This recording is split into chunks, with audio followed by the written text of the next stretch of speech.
Hey everybody, gonna jump into our third set of cell notes here on cell structure and support. So we're gonna be talking cell structure a lot, has to do with the cytoskeleton. And we're also gonna touch on some cell membrane stuff at the end, okay? So interior of the cell, what does that look like? How do they separate themselves from their environment? And how do cells communicate with their environment and each other? So here we go. So um, as far as the cytoskeleton structure, a lot of textbooks love drawing these little stringy things in, and they just kind of throw a couple in within the diagrams in the books, and they don't really focus on it a whole lot. But if you do something like this on the right and you stain for the proteins that are in the cytoskeleton, and those are stained yellow here, you can see they are literally everywhere, all over the cell, causing a bunch of support for the cell. So don't get confused by there just being a couple of little stringy lines on a cell diagram picture in a book. They're everywhere. So here's that picture again, and this is kind of more of what we're talking about. And we have these different types of fibers, which we're going to get into. And it's really kind of what it looks like when you see a building going up and you just see the individual steel beams, before they wrap the building and before they start putting the walls up where you can see through the building, but you have the supports there. That's kind of the cytoskeleton, right? Okay, so there's a couple different ones. You have microtubules and microfilaments. Okay, so the microfilaments are the smaller, like spider web looking ones, and the microtubules are kind of the fatter, like cable looking ones. Okay, so each of them is made of proteins, right? So if you look at these, you could have thousands of protein molecules combined to make these up, and so each little green sphere you see in this picture would be one protein molecule, and hopefully you remember what would be inside of those, what would make up proteins. Hopefully you remember they are amino acids, right? The building blocks of proteins, okay? So there's really three main types of fibers: microtubules, microfilaments, and intermediate filaments. We are barely going to talk about intermediate, not even really going to talk about them, just kind of mention them. We're going to focus on the top two: microtubule, microfilament. So microtubules, kind of like what it sounds like, they're tubes. Um, and so kind of like a straw, right? So you can see them in this micrograph here where they're the long tubes going across. Or you can look at them in a different sort of cross section depending on how you cut um, the cell or the tissue to look at it. Those circulars would be like the ends of the microtubules, like you're looking through a straw. Okay. So a little bit more about them. So they did you a favor. Microtubules are made out of tubulin protein, so you better not miss that one, right? So it kind of looks like this. Here's a tubulin protein, and so they're kind of spiraled together into these tubes, and so we can add a couple. We can add some tubulin and keep the spiral going like that. And they get added very quickly and they get taken away very quickly because the cell is not stationary. It's amorphous. It's able to change shape and kind of morph and move around a little bit. It's very dynamic. And so the microtubules then have to get longer and shorter all the time very quickly. Okay. So they are also they're used for support, right? For the cell, they hold organelles in place. We've talked about the metal framework of the building. They can also be used for transport. Okay, so here's a microtubule, right, with all of its tubulin around, and then vesicles store things, right? And we can ship things around the cell in a vesicle. And what happens is we have other proteins called kinesin, right? And if you, I don't know if you would know the term kinesiology or not, but kinesiology is like the study of motion, like in the body, and you can major in that in college. So like athletic trainers and stuff like that would take a lot of kinesiology. So you think about that, you think of movement, right? So kinesin proteins here to move things around, and so they kind of just use them as railroad tracks. So you have to use ATP to do this, and ATP causes a little reaction down there at the feet, and they actually kind of do this little walking dance like this all the way down the microtubule, and every time it does that, you spend an ATP. But they can drag this vesicle down the microtubule. I will post a video, and a separate video, not by me, but a Harvard animation that someone did, and you'll see the kinesin dragging the vesicle down the microtubule. It's pretty interesting to see it. Um, so microtubules are also good for they function in camouflage, believe it or not, because they can run things up and down these microtubules. So if you can probably tell, you can probably see all these lines, right? All these dots are lined up on these tracks right here, and these are the microtubules, right? All these tracks are the microtubules, and so sometimes these chromatophores are these vesicles with color, all these little dots here. If they flood an area, like up here, you can see how this is getting much darker, which means they leave this area and they get much lighter. And so a lot of times the color change you see in different organisms is based on just moving pigments into an area or out of an area, and it looks like they're, doing this big change thing, but they're just moving these things up and down these microtubules, which is pretty cool. They're also used in cell division. Okay, so um, the chromosomes are here, the darker DNA here in the middle, right? So all of this stuff right here is the DNA, the really dark stuff. And then you can probably tell right here, you see these little star looking guys, and those are your centrioles, right? Right here, these are your centrioles. And then these, if you remember what these are called, that go up and grab the DNA, those are spindle fibers, or the spindle apparatus, and they were made out of microtubules. So they go up and grab the DNA, and then they actually are shortening themselves as they pull it apart, and they're bringing the DNA to the appropriate poles. So microtubules have tons of functions. We've already been through several of them. You have structure and support, you have transport, moving things around. Now you have um, cell division. So there's lots of functions for these guys. They also participate in locomotion, in movement. Cilia and flagella are made of microtubules. So cilia on the left, all the little tiny hairs, and they just sit there and kind of vibrate like this and kind of indiscriminately move these organisms around in water. And then you have the flagella, which are the long tail-like guys that kind of whip like this, and they propel sperm and other things where they need to go. So if we look here, whoops, if we look here, you can see in a cross section of the flagella there that those microtubules are actually fairly organized, right? And there's groups of them. And so as we go forward and we look at a zoomed in version of this, you can see that there's 9 groups of 2. Okay, and then there are 2 more in the middle that are just singles. They're not actually attached like the other ones. And so this arrangement is called a 9+2 arrangement. 9 pairs plus 2 individuals. Okay, and cilia and flagella have this arrangement. And then what happens in this 9+2, if we zoom into this even further, is we have yet other proteins, dynein proteins, that are in between these microtubules, in between these groups. And what happens is there's a little reaction there that happens, and so they pull it one way. Okay, so they kind of shorten, and then that pulls it this way, and then they lengthen and it goes back, and so they kind of keep doing this back and forth until it happens so fast that it looks like that, and then they're able to propel whatever cell or structure they are working on there. It does take some ATP to do that. Okay, so there's the bending, and then it whips back and forth very, very fast, and then they are able to kind of cause that whipping motion back and forth. Microtubules also, microtubules also make up the centrioles, right? Those special structures that are there to anchor the spindle fibers. So if we look at centrioles, for whatever reasons, they always draw them like little crisscross watermelons. I'm not sure why.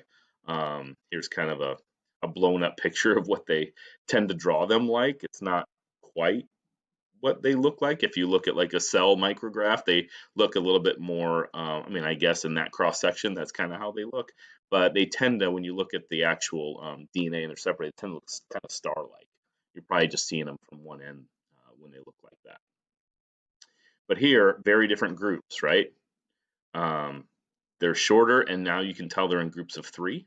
So if we look at this particular group, there are 9 groups of 3 and nothing in the middle. So we just say 9 times 3 for this one, okay? So cilia and flagella are a 9 plus 2 arrangement, while centrioles are a 9 times 3 arrangement, okay? But all microtubules. Now we move on to microfilaments, okay? So microfilaments are thinner, and they are composed of a protein called actin. And while it's not as intuitive as tubulin for microtubules, microfilaments are actin, but a good way to remember this is actin and active, okay? Because these fibers will contract, right? And that's what happens when you contract a muscle, which causes you to move. And so actin to active to muscles, okay, this is what's going to be hopefully helping you remember what these guys are. So each one of these green spheres would be an actin protein. And for those of you taking anatomy and physiology, you should know that there's some striated muscle tissue there for you. And so microfilaments are responsible for making these muscles contract as those fibers slide past one another in order to like contract your arm or whatever muscle you're trying to move. And then you also have microfilaments participating in cell division as well. So here is 2 cells, right? And it looks like they are in telophase where they're kind of 2 cells, but they're not quite split. And it's right at the end where this loop, this black loop, is a microfilament, okay? And it is going to help with, I'm not going to be able to write this whole thing out and have you still read it. So I'm just going to put cyto. If you remember cytokinesis, right?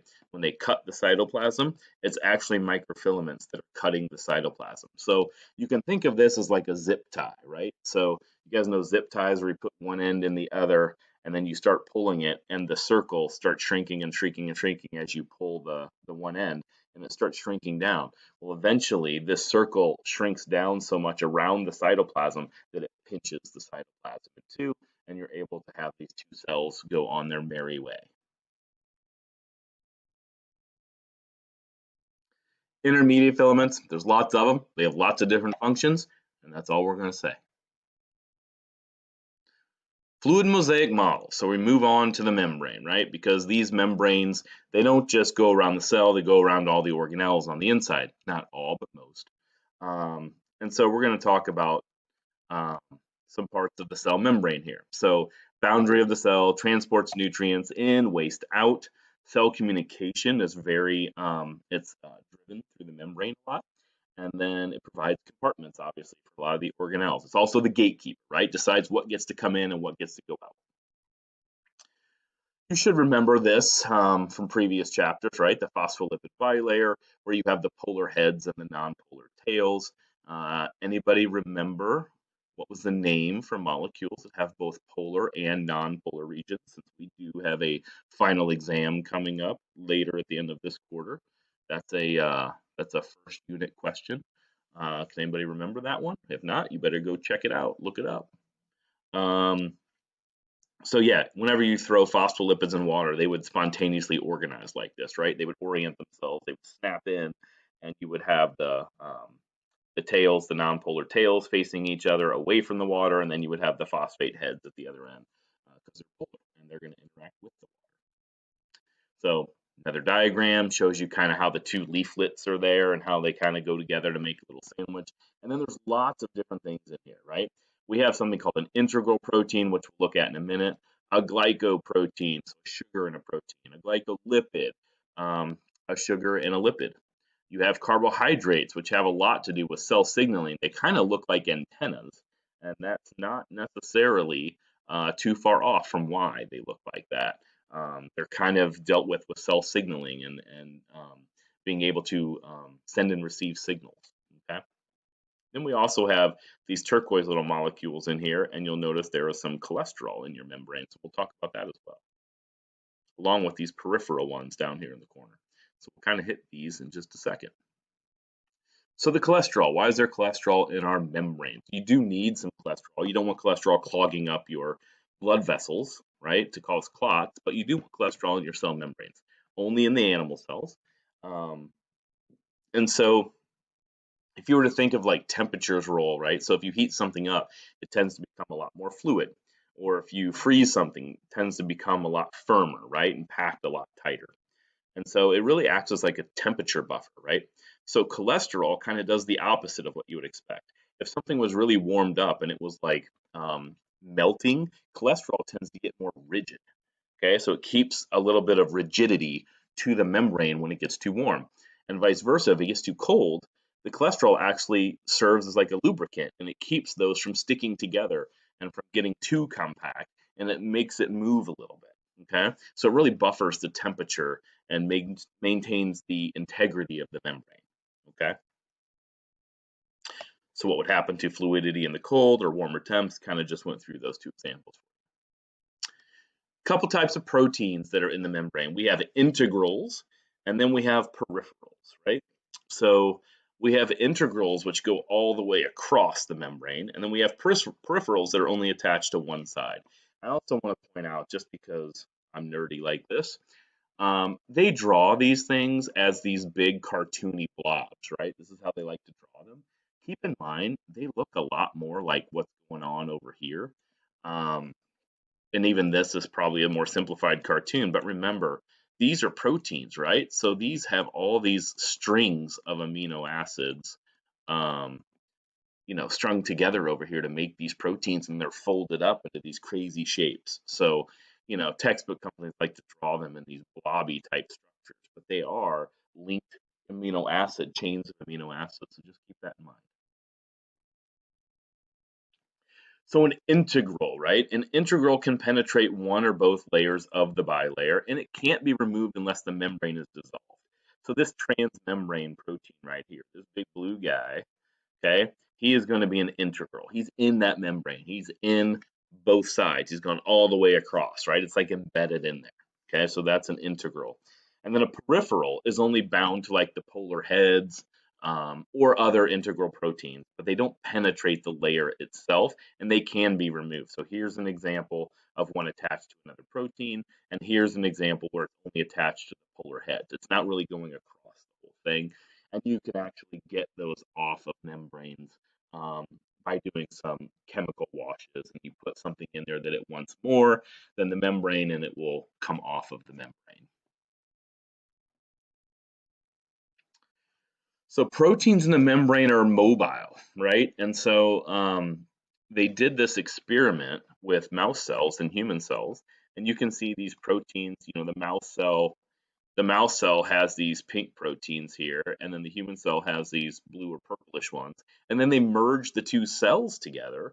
And so if they didn't move, if the proteins didn't move, they would have stayed like this, right? They would have stayed the pink on the one side and the blue on the other. But if you look, after 1 hour, all of the proteins were spread out in this cell, in this merged cell. They were all spread out. So the way I like to kind of tell you about this is that the membrane kind of serves as like a ball pit. Like little kids, when you go to birthday parties and you used to jump in the ball pit with all little plastic balls. And when you move through the pit, right, you walk through the pit, the balls fill in behind you, right? You don't leave a path where nothing fills in.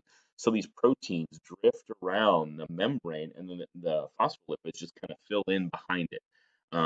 Hard to explain a little bit, through a video, but hopefully you kind of get that process of walking through a ball pit and having everything kind of fill in behind you, right? And you'll kind of see this in the video I'm going to show you too. So this just kind of brings it all together, a lot of what's going on in in and around the cell membrane. So you have some microfilaments of the cytoskeleton down here, right? The big braided ropes. You have, big microfilaments, and then you have some peripheral proteins down here. You have the big integral ones that are coming across here. You have glycolipids, and you have carbohydrates, which look like the antennas, glycoproteins, and then the fibers of the extracellular matrix, which we haven't talked about a lot, but the extracellular matrix, all these fibers out here that are kind of connecting um, the cells together. It's kind of the space between the cells is the extracellular matrix, right? Extracellular, outside the cell. And so they don't always butt. They can butt up like this, but sometimes there's some space in between them, and so they have these other fibers and matrix there to kind of hook them together and keep them stationary and give them support. Brief summary of the protein functions that are in the membranes, right? Not all, okay, so just kind of a brief summary. But transport, which we'll be getting to later this week, enzymatic activity always, right? Doing reactions. Signal transduction, again, that's coming up later this unit. We'll be talking about signaling molecules and receptors and ligands and all of that. Cell-to-cell recognition we'll also get to later, and here's one of those carbohydrate antennas that kind of help with that. And then intercellular joining, where cells are sticking together, and then also attachment to the ECM or the extracellular matrix. Okay, so lots of things that these membrane proteins really do. So a little bit on receptors and transduction here, and we will actually do more of this later on. But you can see what we call the extracellular domain and the intracellular domain, right? So here's the extracellular side. This is the part of the protein up here that's exposed to the outside of the cell. And then the intracellular domain is down here, the part that's exposed to the inside of the cell. And this is going to be where things come to match up and lodge with them and dock with them and try and cause some sort of signal to go from the outside to the inside or vice versa. Okay.